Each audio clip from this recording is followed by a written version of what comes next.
Comics. Boneless Comics Podcast. Boneless Comics Podcast. Comics?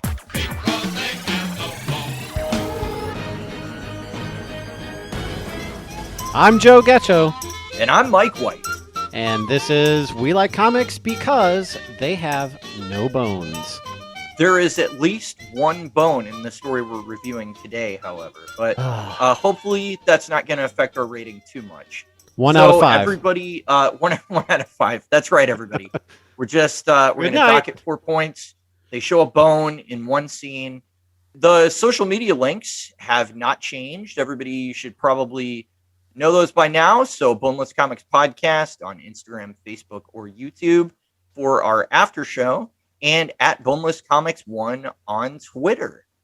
Yep. So for more bonus material, you can also check out our website at bonelesscomicspodcast.wordpress.com. We actually have a direct link to our YouTube channel that's easy to remember. It is tinyurl.com/bonelesscomicspodcast. And that is URL for Earl, not ERL. I don't know who Earl is, but EARL? Yeah. EAR. Not EARL. Duke of Earl. Either. Exactly.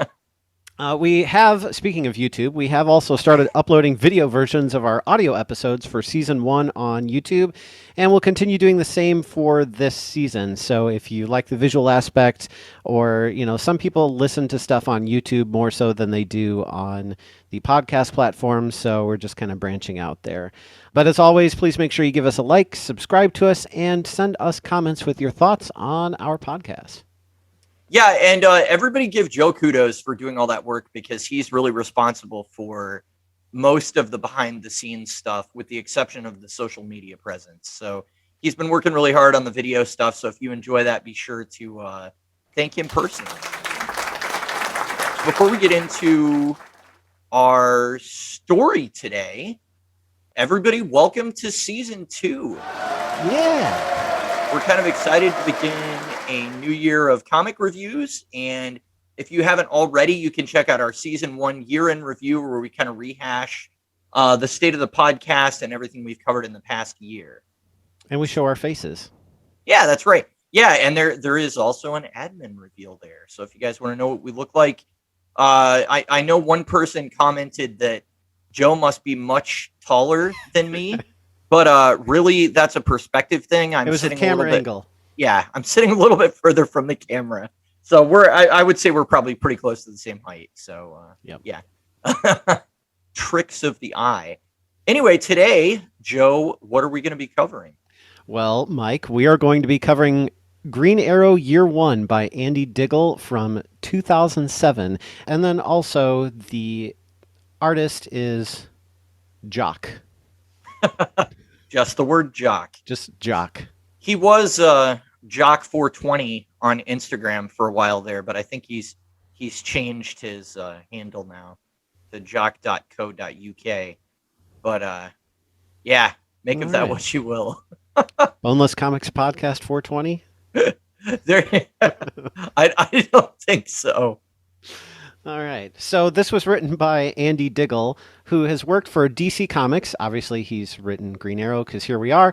But he's also written Adam Strange, and for DC's Vertigo imprint for a run on Hellblazer. He's also been to the Marvel side to work on Daredevil and the Thunderbolts. He's also has a creator-owned series called The Losers, written several short arcs for IDW Publishing on the Doctor Who series, and written 2 James Bond miniseries for Dynamite. So he's done quite a bit. He was actually born in London, so he is British, but he got into American comics by reading Swamp Thing by Alan Moore. He later became the editor of Sonic the Comic, which was a British children's comic based on Sega's Sonic the Hedgehog series, published by Fleetway Editions between 1993 and 2002. Wow. He also co-wrote a crossover between Judge Dredd and the Aliens franchise. There's probably a lot of bones in that crossover, but they're probably all broken or chewed. Yeah, that actually sounds awesome, though. It does. I almost want to check that out. So needless to say, he's written his fair share at all the major publishers. He wrote Green Arrow Year 1 in 2007. Again, we're reviewing that today. And it's no surprise then that the character of John Diggle, created for the CW series Arrow, which ran for 8 seasons from 2012 to 2020 was named after Andy Diggle in acknowledgement of the influence of Green Arrow Year One on the TV series tone and writing. A character of the same name was introduced in the Green Arrow comics during the New 52 run in 2013, but had little resemblance to the likeness of the actor who played him in the TV series. In 2016, Diggle continued to feature in the Green Arrow comics. John Diggle also appears in the Lego Batman 3 Beyond Gotham video game as part of the Arrow DLC pack from 2014. And then to further acknowledge his accomplishments, John Diggle's brother Andy Diggle was introduced in the CW series show in season 3. I guess they just wanted to make sure they kept him happy for stealing all of his work. Well, I mean, and we haven't really got into the story yet, but I think it's very clear, both of us being familiar with that show, that they definitely took a lot of influence from this trade. Oh, yeah. To inform their version of the character. So, yeah, obviously there's Diggles all over the place in the show. And it's no exception when we look at the history of the artist, Jock, because he has basically worked with Diggle on I don't know, like at least 50% of his major projects that you just mentioned are like the same for Jock. So they obviously have a really good working relationship together. His pen name is actually Jock. That is not his given name, surprisingly. Mark Simpson is his full name, which I actually didn't know until researching this. But he is a Scottish artist and digital painter that's been working in comics since 2001. He began professional work on the British publication 1000 AD with regular Judge Dredd features, and eventually began collaborating with Andy Diggle on the Lenny Zero series, which my understanding is that was also part of the 1000 AD. It's sort of like an anthology comic that's got several features in it every month, and that's where Judge Dredd comes out of. So I think they met there. But his first real big break in the American comic book industry was with The Losers and Green Arrow Year One, which of course we happen to be reviewing here. So this is really one of the things that put Jock on the map for being a big name, popular artist within the industry. And those were both collaborations with Andy Diggle. So really, when these two get together, it's kind of like their most influential and successful work, it seems like. And they're two creators that very much seem to be, if not on the same page, they very much enjoy working together. So I will say something interesting about Jock, though, is that he is really more known for being a cover artist than an interior artist. So the cover art credits that he has are really extensive, but the stuff that he's done interiors on that's like really sort of fondly remembered or popular are Batman Black Mirror, which is a story in Detective Comics that he wrote with Scott Snyder, who we've discussed before. And also, that was the last Detective Comics story before the New 52 reboot. So Jock was the artist that kind of rounded out that era, or the end of that era. And he's also contributed to All-Star Batman, John Constantine Hellblazer, and the entire The Batman Who Laughs miniseries that I think came out between like 2018 and 2019. And also Scott Snyder's Image Comics Witches series. So Scott Snyder is another person that it seems like Jock has collaborated with pretty regularly. He has less work for Marvel than Andy Diggle, though. It seems like he's pretty much stayed at DC for like 90% of his career, with the exception of the kind of British-only publications that he did at the beginning. So with the exception of a short run on Savage Wolverine and a single issue of Dark X-Men that featured Mystique as the primary character. So yeah, mainly he's thought of as a cover artist, and if you find him on interiors, that's really kind of an outlier. That's not normally what he does. So he also, interestingly, has done a lot of film work as a key artist for the movies Hancock, Battleship, Children of Men, Batman Begins, and X-Men Days of Future Past. And he was the principal concept designer on the movies Dread and Ex Machina, which are both comic book adaptations. Joe, before I give my opinion on it, what did you think of the art in this? I actually liked it. I think the colors were very bright, and that helped make up for it seemed to be some sort of lack of detail. Like, not that things were pale and poorly drawn, but I think they weren't as like specific and sharp as maybe some other things that we've read. Mm-hmm. But I think that it was very easy to follow the action of what was going on, and it was more kind of about the shapes and the colors and the action rather than what everything specifically looked like.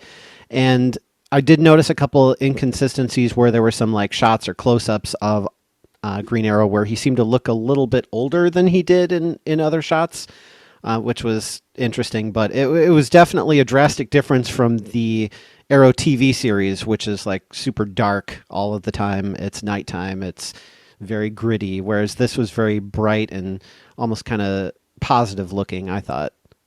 Yeah, so one thing that I noticed that was kind of interesting, and I'm going to agree with you that the color palette is really good.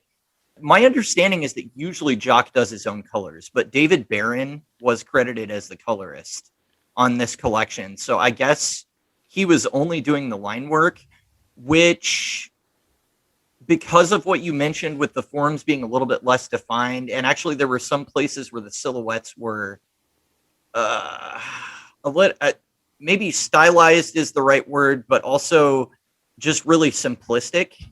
Yeah. So I guess my question, based on the fact that there was a colorist, is how much of the simple line work was just like that was like all that Jock did. You know what I mean?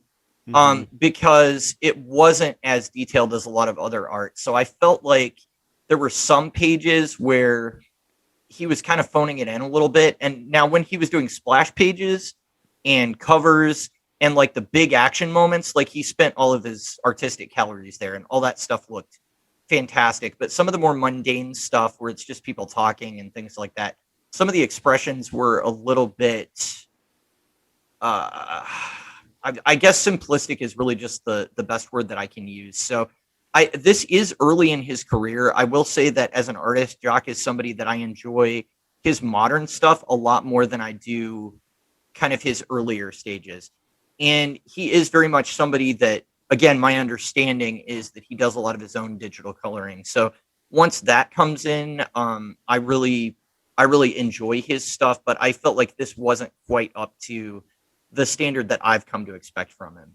So again, and I don't want to be like I just hated it. And the color palette, you're right, actually it brings it into that brighter world, which I think is really important for Green Arrow, because this is a dark story, but it's still not Batman. And I think it's very clear from a visual standpoint that this is not the Batman world. This is not quite as dark and gritty as that. And we're setting just a little bit of a different tone, even though there is a fair amount of blood and violence in it. So Yeah. yeah, yeah, I don't know. So I guess for me it was a little bit more of a mixed bag, and maybe that's not fair because I'm used to seeing some of his more modern stuff like that he's done on Batman. Yeah, I don't know, but it didn't quite land for me as well as I think it could have. Yeah. So Well, before we get into the story, I kind of want to give a little bit of background about Green Arrow in case there's anybody out there who's not familiar with the character or doesn't really know the details. But basically, he's a vigilante who uses a bow and arrow to fight crime at a street level. If you've seen the recent Hawkeye TV series, he's DC's version of that character, although Green Arrow debuted more than 20 years before Hawkeye appeared in Marvel Comics, so he actually was the first. But their crime fighting personas are almost identical as far as the bow and arrow thing go, but their backstories and personal motivations are drastically different. mm-hmm. So Green Arrow, his secret identity, if you haven't figured it out by now, is Oliver Queen, and I'm sure this will be all over the news. But or Ollie for short, sometimes he's called. He's Yeah, a the lot of people call him Ollie. Yep. He's the billionaire son of Moira and Robert Queen. He starts off as a selfish, entitled playboy, but through this story in particular, he evolves into a much deeper character and takes up the mantle of the Green Arrow to fight crime and save his city. And it makes it easier for people to turn left in busy intersections. It does. Get it? Green Arrow, turn left. Okay. Anyway, I remember first seeing Green Arrow in the DC animated universe on the TV series Justice League Unlimited, which ran for 3 seasons from 2004 to 2006. He was basically a wisecracking green version of Robin Hood. I'm somewhat of a fan of snarky, quipping comic book characters like Spider Man and Deadpool are my favorites, so I instantly took a liking to this version of the Green Arrow on Justice League Unlimited. And he almost has like superhuman accuracy with his arrows. He doesn't actually have any superhuman powers, but pretty much his skills are sharpened to that level with his instrument of choice. But it really wasn't until the CW series Arrow came on that he actually became one of my favorite characters, which is quite ironic considering the CW version is broody and definitely not snarky, quippy, or funny at all. So I just like the different iterations of what they sort of bring to the character, but definitely my favorite is that kind of funny, snarky version. So Well, that was. I'm Go sorry. ahead. I just wanted to interject real quick. It is interesting because he is one of those characters that I think has been reinterpreted by a lot of creative teams a little bit differently. Like sometimes he's got his money, sometimes he loses his fortune, sometimes he's in Seattle, sometimes he's in the fictional city of Star City. Mm-hmm. There are several elements that seem to weave in and out, but he typically always has that humor, and he's always got like the super accuracy and the trick arrows. And I think the other really important component of his character is sort of that social justice agenda Yeah. that he has. That's like super important to Green Arrow. And honestly, you were talking about JLU earlier. One of the things I really liked about that show was he was kind of the guy that was up on, he's up on a space station with the rest of the Justice League, but he's talking to Batman and Superman and going like, look, you guys are stopping alien invasions and stuff, but I need you to think about what's happening to the little people down there because Right. you guys only look at big picture, and there's a lot of, smaller crises that are happening that just kind of fly under your radar. So he's very much the guy that kind of thing matters to him. And I think that's, at least to me, that's probably one of the most important aspects of his character. So Yeah, and that he's willing to stand up to people like Batman and say, "No, we really need to do this. We need to watch out for these people." Like his voice is really important in that group and he's not afraid to exercise it. Instead yeah, of just going like, "Oh, I'm way out of my element. What will I do? I don't know. I'm just going to, stick to the streets and forget about this." Like he actually tries to morph the environment he's in.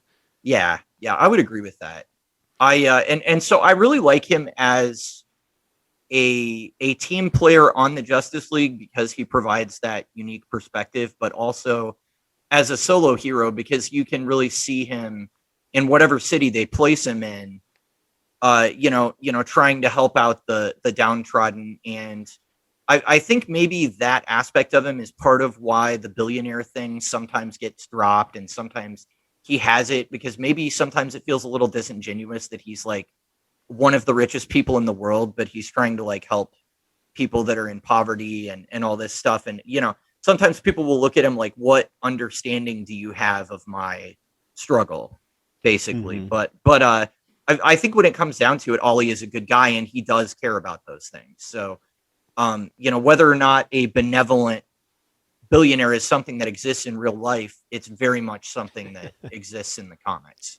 Well, and So through this story, we'll kind of talk about how that happens and how his character shifts into that as well. yeah, for sure.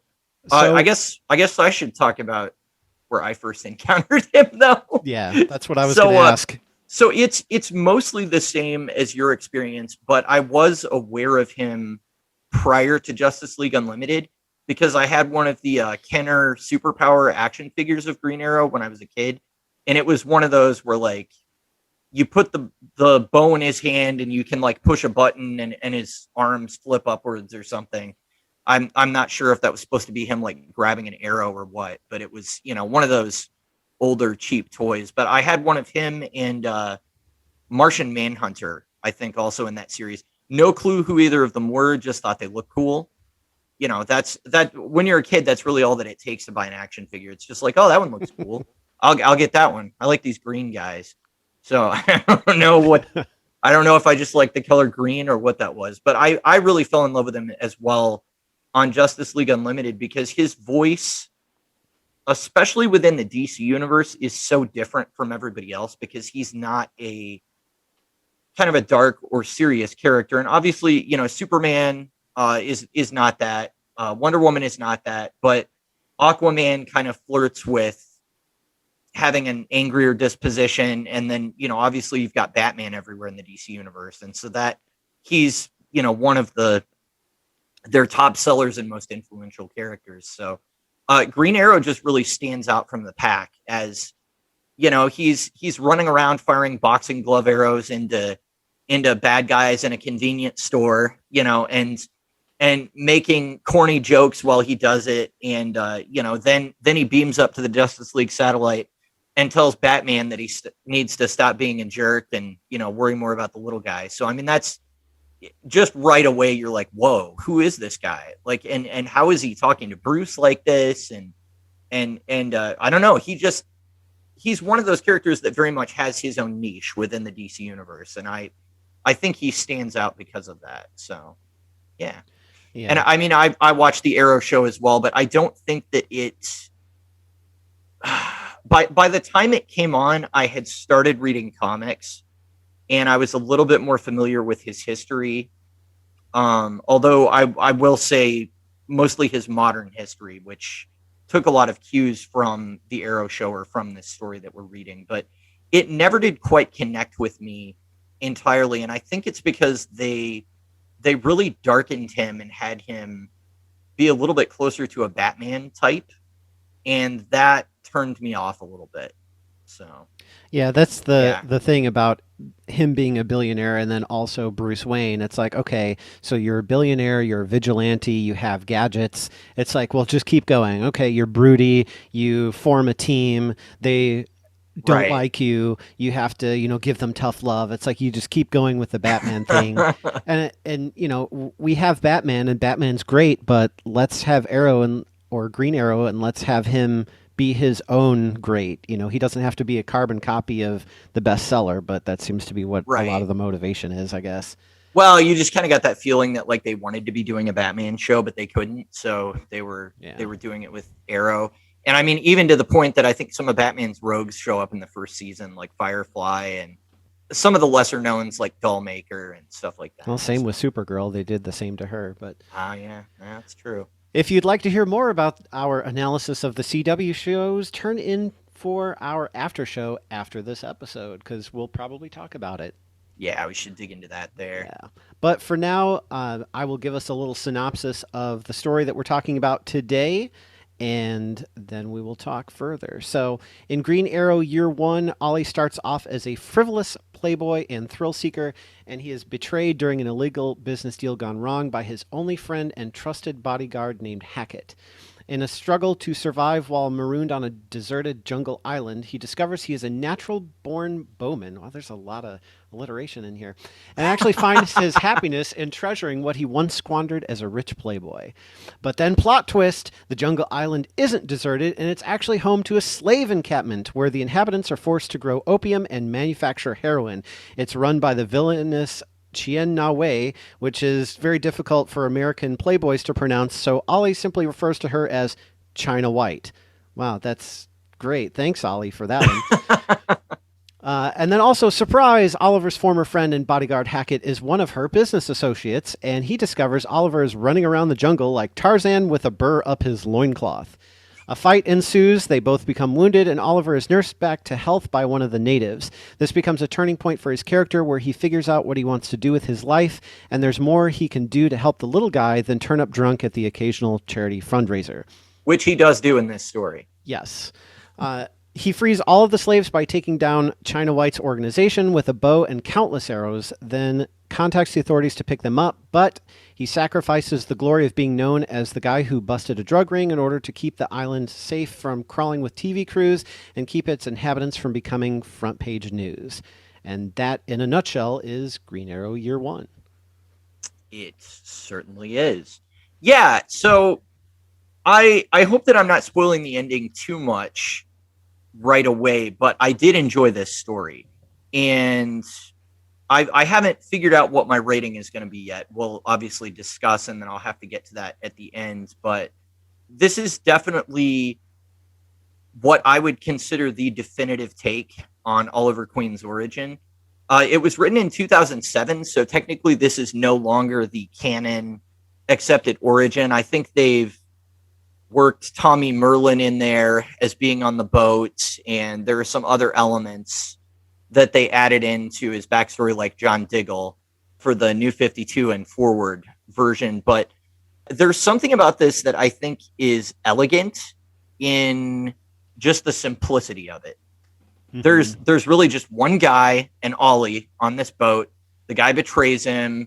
You know, he gets involved in this situation on the island, and he has to decide whether or not he's going to step up. But during this, he does display, I guess, like truly insane levels of marksmanship, and they try to justify that within the story by saying that he was like a Robin Hood fan and that he watched the old Errol Flynn movies, which are, I think, from like the 1960s. And, you know, so they had all of that kind of built in and peppered in the first couple issues. But I looked up Howard Hill, who he says is the like the expert bowman that taught him to do all of his trick shots and stuff. And that guy died in 1975. So if this story came out in like 2007, I mean, Ollie has got to be at least 35 to 40 in this story, which I don't think he looks that old. So I don't know that that timeline entirely lines up. I don't know that that's totally a flaw, but I just thought it was interesting. Once they started dropping names of real people, I was like, huh. I mean, I guess it's not impossible that somebody that age would be into movies that were, you know, 20 years before he was born or something like that. Because I would say he looks more like he's probably 20, early 20s in this story. But Mm-hmm. it doesn't really make sense that his parents hired Howard Hill to come train him with the bow. So, yeah. Yeah. It's one of those stories where, kind of like Doctor Strange, especially in the movie, where he starts to take on a new skill and he just gets really good at it really fast. Mm-hmm. And you want to see the character sort of graduate into that form. So you sort of overlook the fact that, it took them hardly any time to become a master in this field, because you want to get to the fun parts and the good parts. But at the same time, like, the story has to feel grounded enough that you believe that this person was able to do this. And with Doctor Strange, it's like, okay, he has, I don't remember if he has an eidetic memory or not, but he studied medicine for so long that he's really good at studying, and he's a really good at learning and picking up on things. So that they sort of tried to throw that in there as, what worked for him. And same thing with Oliver, where he's been watching people use bow and arrow for, since he was a child, and he's had a little bit of experience with it. And so now we're led to believe that because his life is threatened and he has to survive on this island, that he picks those skills back up and now he hones them into a way that he can actually use it to defend himself. I don't think they spend too much time really giving us the details of how he trains or gets better or anything. It's more just that he's like, okay, I have to survive, and oh, good thing I have this, and good thing I have that, and good thing I have this, and now I'll start shooting people with arrows and making Yeah, I really mean, crazy shots while they're shooting at me with AK-47s. did that break your suspension of disbelief at all? Especially, I think that the marksmanship doesn't bother me as much as the fact that he seems to have like amazing survivalist skills right away. Like he knows how to start a fire using flint and like an arrowhead. And I mean, he knows how to, basically get to fresh water right away, and he's got all these. I mean, they did set him up as a thrill seeker in the first couple pages. And so it's almost like he's doing these reality TV stunts where he's going with there's a guy in a helicopter there that can save him at any time, but he's experiencing all these extreme environments. So I guess that's how they were trying to explain that he knows how to survive on this island. But yeah, I don't know. Did that work for you, or did it feel a little bit odd that he just like knew how to live? It's really hard to say, being so close to it because, reading this and obviously watching animated and live action and reading other comics, because I don't remember if it was the more recent version or not, where it's like he's on a boat and he's practicing his skills, and he's really a really good bowman at that time before he becomes the Green Arrow later. Right. And so there are all these different versions and iterations, and it's hard to be totally objective with a character like this that you know so well. I think that there were a lot of elements there that were contributing to what he did in the story, but I don't think they did a really good job tying them together. Like, the first issue, yeah, like you said, he's doing the thrill seeker thing, but you kind of forget about that later. It doesn't really come up as like, some kind of line about, well, good thing I've been, swinging from the Grand Canyon on a zip line. And Right. now that I need to do that in the jungle, it's like, oh, I'm really glad I did that. It helped me. Or, just some kind of connective tissue between the experiences that he's had and what he's doing. Because he makes a line, I'm going to steal this from your notes, but he makes a comment later, oh, God bless the Boy Scouts. Like, that's where he Right. learned how to start a fire. Like, okay, sure. You can just say whatever you want as an adult and say, "Oh, good thing I did X as a child, and now I'm an expert at it." Right. There wasn't really any time to sort of reel him up to that point to show Oliver as a child, practicing his skills or learning this or learning that. And then when he gets into this situation, it's like, oh, he knows how to survive because he has these skills. He just doesn't use them because he's a lazy playboy who, doesn't care about anything and barely cares about himself as it is. Well, I wanted to that you bringing up the lazy playboy aspect is actually something I wanted to touch on a little bit, because I think there's a scene really early on where he does go to a charity fundraiser for yeah, it's poor people, or it's people with some kind of disease. I don't remember specifically what it is, but he gets super drunk. But the interesting thing is that when he does that, he goes into a monologue where he basically calls everybody in the room a hypocrite. Oh, I think it's for like drug rehab, and everybody there is like getting extremely drunk, and he Mm-hmm. basically calls them out on it. Now he's drunk at the same time, and I think he like vomits on the stage and makes a complete fool of himself, and Yeah. that's why he ends up getting on the boat in the first place to go with Hackett, and then eventually gets stranded on the island. But I did think it was really interesting that they sort of took that aspect of him basically being there's just not really a better way to say it. He's really kind of a douchebag in the beginning. But I thought it was interesting that they took that aspect, but they also sort of inserted in that dialogue where he recognized that like they're all being kind of disingenuous, Yeah. going, "Oh, let's help people get through drug rehab by drinking up a storm and throwing around a bunch of money," you know.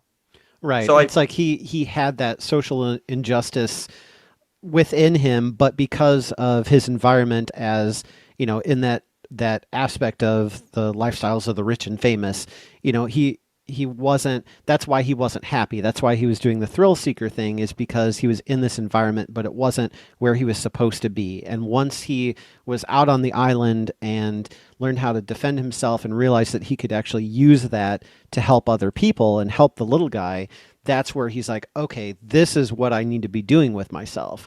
He's getting drunk because he's unhappy and doesn't know, what his calling is and what he wants to do with himself. And this story in particular, but also, the Green Arrow moniker is what shows him, okay, this is what I want to do with myself, and this is what it all means.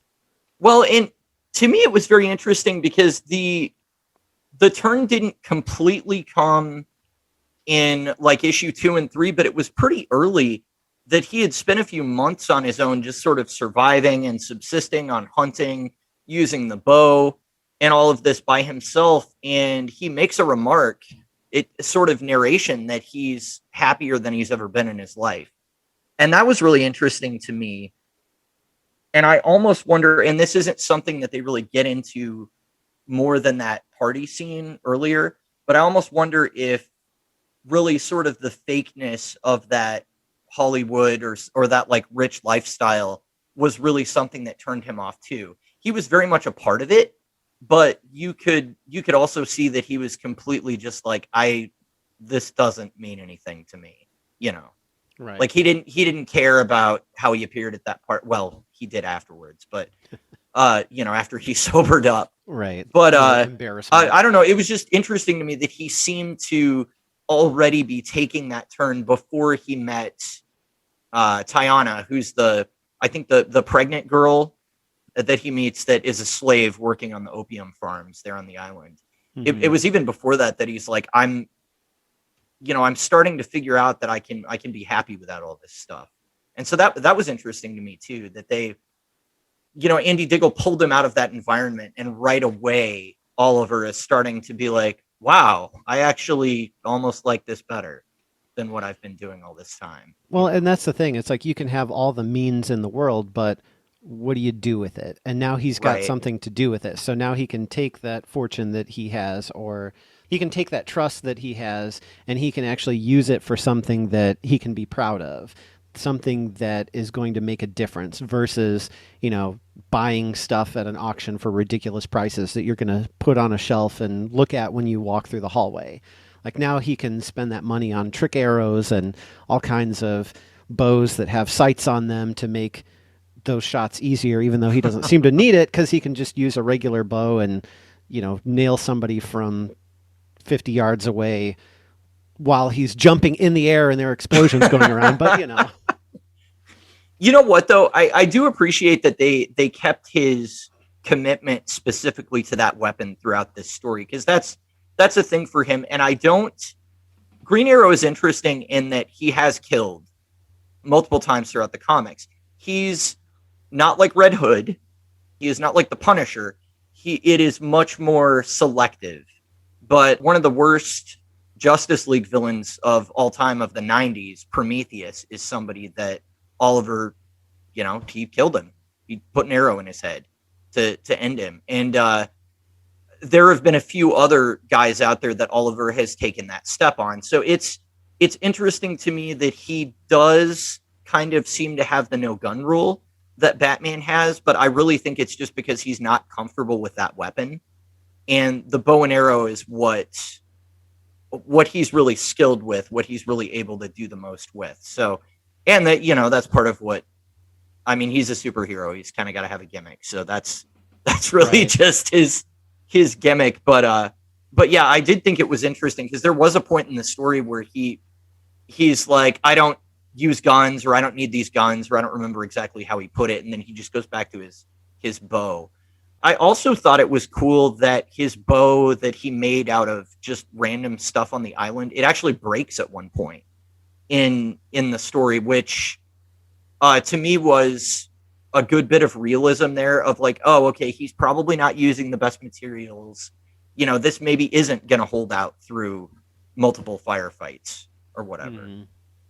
So, Yeah, and stand up to the rigorous like acrobatics and jumping out of trees and all right. kinds of shots that he's taking. Do they go into how he fashions so many arrows or how many he Not the uses? arrows. I think the bow. So first, they establish early in the story he buys that bow that Errol Flynn used on the set of Robin Hood for like Mm-hmm. $100,000, and then that ends up on the boat. And so he eventually comes back to that at the end of the story, and that becomes quote unquote his bow. But earlier, I think he's just making it out of like tree parts and whatever he can scrap together on the island. That's the one that doesn't hold up. Yeah. So I think that's the hardest part about a character that uses a bow and arrows is the bow's all cool and stuff, but how many arrows can you handle, can you carry? And then once you fired them, what do you do? At least here he's on right. an island, so he could make arrows out of sticks and they can be very crude, but as long as they still, Mm-hmm. fly to some degree of accuracy, they're still useful and he could hide them like literally everywhere. Or, it's probably really hard to fire a stick, but at least, if he whittles them and he spends, days and days and days doing this, he could conceivably have arrows everywhere. But if he's in the city and he's in some remote part of the city that he's trying to, take out a mob boss and all of their guards, like how many arrows can you carry on them? They did a good job in the CW of kind of making like a larger quiver, but I think it was the JLU version that actually had the like really the huge rectangle where it looked Yeah. like he had like I don't know 50 to 100 arrows in there. But how did he fit the boxing glove in there? How did he juggle the explosives in there without them colliding? I don't know, but You that's the know, you hardest gotta part. you gotta bring in Ray Palmer or somebody like that and just be like, the Atom miniaturized 500 arrows, and I push this button and then they get bigger or something. You know, I mean, Yeah. you've got to come up with like a comic booky reason why that's possible. But I think it's probably better that they don't address it, because I think the more that you think about that, the less believable it becomes. Right. And it just I limits the character too much. This wasn't something I had in my notes, but it was something I was thinking about just as you were talking about all the prep he needed to do to get those arrows ready to sort of take on China White and her opium drug traffickers. What do you think the timeline for his time on the island was? It didn't seem like it was that long. It was what, within a year or so? I mean, didn't they say he I was missing for like 6 months or something? I would have guessed 6 months was about how long this whole story took to take place. Hmm. Is that long enough? Do you feel like the Arrows version where he's gone for like 5 years is better? Or yeah, I what do you think of that? I think it's really all in the foundation that you lay for the character. Like the Arrow TV show version, he was that rich playboy, and that's really all he was. He was just a spoiled rich kid. Right. And so the survival, like he trains with Deathstroke, and so he learns all of these things within that. Well, not even within the 5 year time span, because later they sort of retcon it and say that he was only on the island for like 2 years Right. or so, and then he goes He to starts China working and for Amanda Waller or something like yeah, and all that. this Yeah. crazy stuff happens. But in this story in particular, like they tried to lay some groundwork for he's a thrill seeker, he's a fan of archery, he's got, he's taken lessons to, whatever degree that makes sense.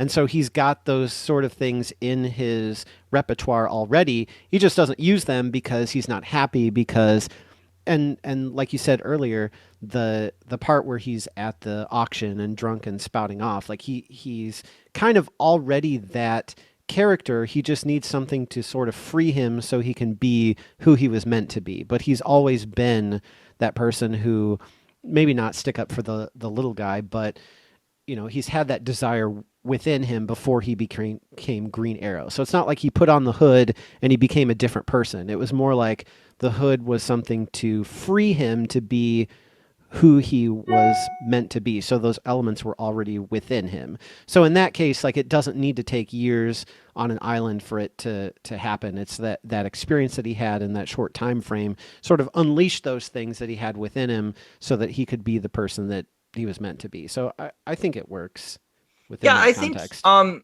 gonna agree with you there. I like the shorter timeline because so much groundwork was laid early in the story to be like, this is kind of the path that he's on, but he's too spoiled, and he hasn't really had a reason to see outside of his own perspective. But when he's confronted with like this woman that's about to give birth, that's being forced to work in an opium farm, and everybody around her is being like beaten, and basically the implication is they're all going to be shot if they don't go along with this and make a whole lot of money for well, spoilers, Hackett is working with China White, or China Naue. Yeah, if she doesn't go along with that, I think that moment when he realizes sort of the situation that she's in and how she doesn't really have a lot of options, you can see him start to get angry for the first time. And this to me is, it leads to one of the more brutal fight scenes in the trade. I am actually going to say that I feel like the violence feels mostly justified. He does use arrows as a weapon. So he's shooting arrows through people's hands, through people's arms. He actually pins the guy's arm to a helicopter at one point while the guy's trying to shoot him. And then the guy's, semi-automatic keeps firing upwards into the helicopter, and it crashes, and the pilots die and stuff like that. And they get his fight with Hackett at one point gets pretty brutal too. But I think that that's indicative of where his character is at in this story too, because he's really been put through this harrowing ordeal of having to survive on almost nothing for months. I mean, he's like eating raw fish at one point, just because he's so hungry. And then he sees, how these people are being abused, and it's just like, by the time Hackett appears and is like, oh yeah, by the way, I'm working for I'm part of this opium ring too. Like, he just loses it.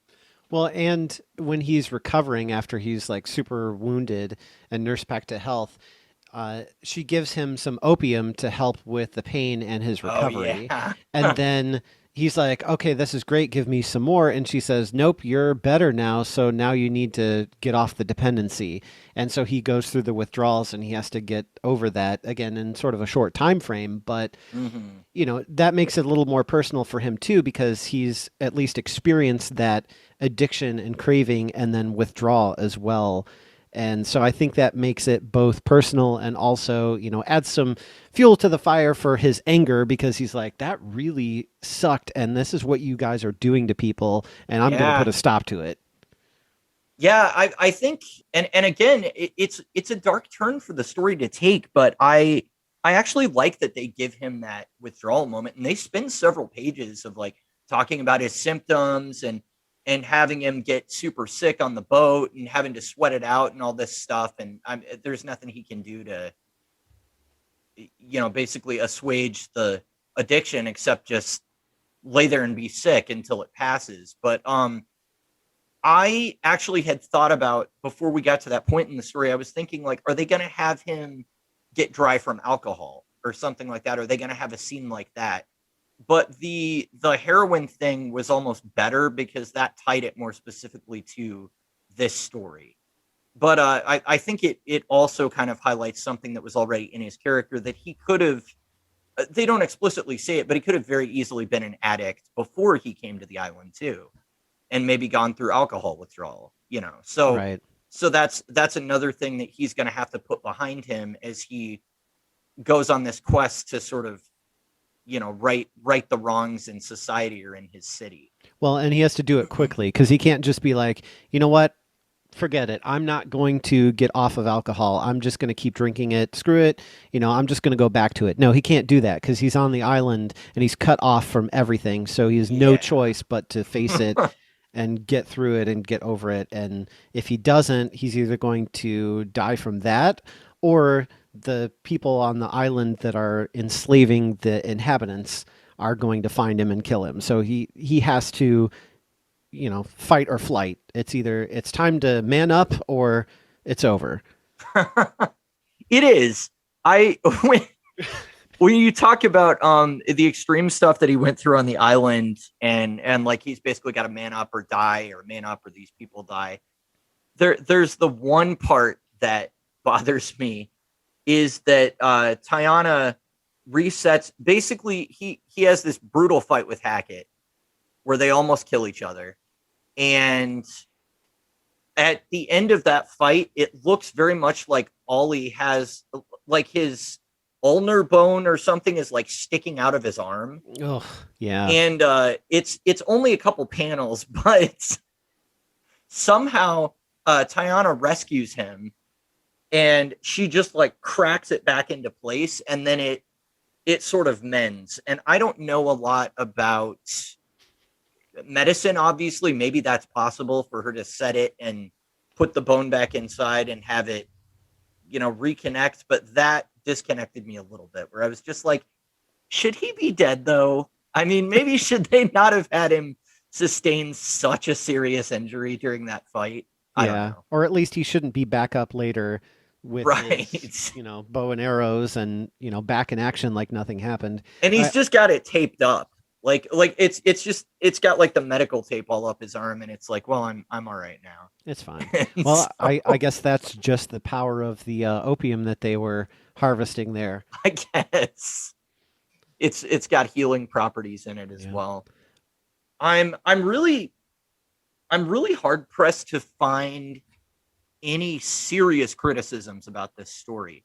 And I think there's a reason why this is considered pretty much the definitive comic book origin for Green Arrow, because I think it sets up all those elements that are really important to his character moving forward. And, even going back to stories that Denny O'Neil was writing in the 1980s and Mike Grell was writing in the 1980s and all that stuff, I think it really pulls in all the important elements of his character and sets them up well so that you could spring off of this story and really start almost anywhere in his comics. So I think there's something about it where I'm like, it's not just an all-time classic. It's not like it's missing like one thing, and I wouldn't be able to define it that would make it like a 5 out of 5. But I think 4 out of 5 is where I'm going to land on this. 4 out of 5 bananas, because it really is implemented well. Again, the art, there were some places where I really liked it. There were some where I didn't. And there are a couple of minor nitpicks that I have with the story, but ultimately this is a really good origin. And I think if you're going to jump in and read Green Arrow, this is probably the best place to start. So 4 out of 5 for me. Yeah, I agree. It's really good, and I really enjoyed it. And if I wasn't already a Green Arrow fan, I think I would continue to, what's next for this character? Where's Oh, he gonna yeah. go? I do feel a little bit of it was sort of condensed, and like I said earlier, there were a few things missing as far as connective tissue of, if they leaned into the elements of he had these skills within him, he just never used them and squandered his talents, but now he has a reason to get back out there and use them. I think that would have really bumped it up to closer to a 5 out of 5. But for me, Mm-hmm. I'm going to say the same thing. It just not a perfect story where you're like, this is an all-time classic, amazing. I'll save a 5 out of 5 rating for something like that. But for this, it was definitely really good, and I would give it a 4 out of 5 as well. Yeah, Definitely read it. I mean, if you like Green Arrow or if you want to get into this character, this is absolutely the place you should start.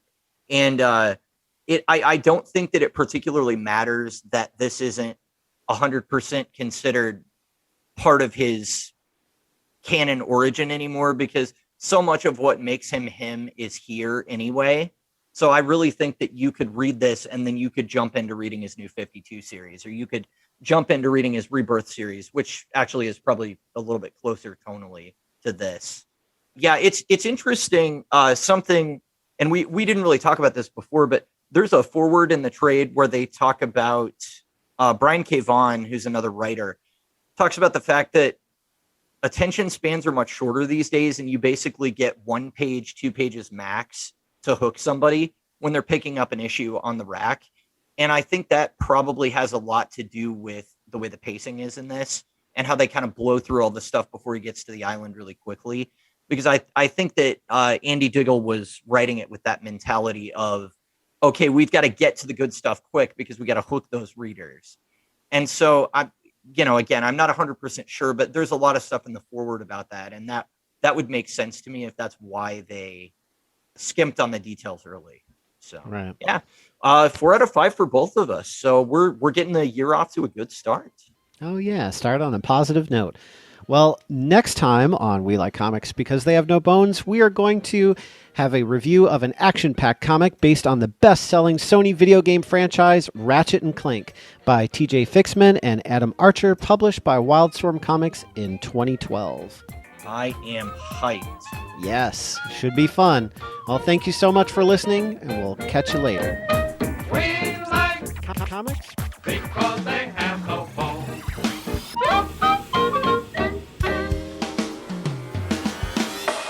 Catch you later. Peace out.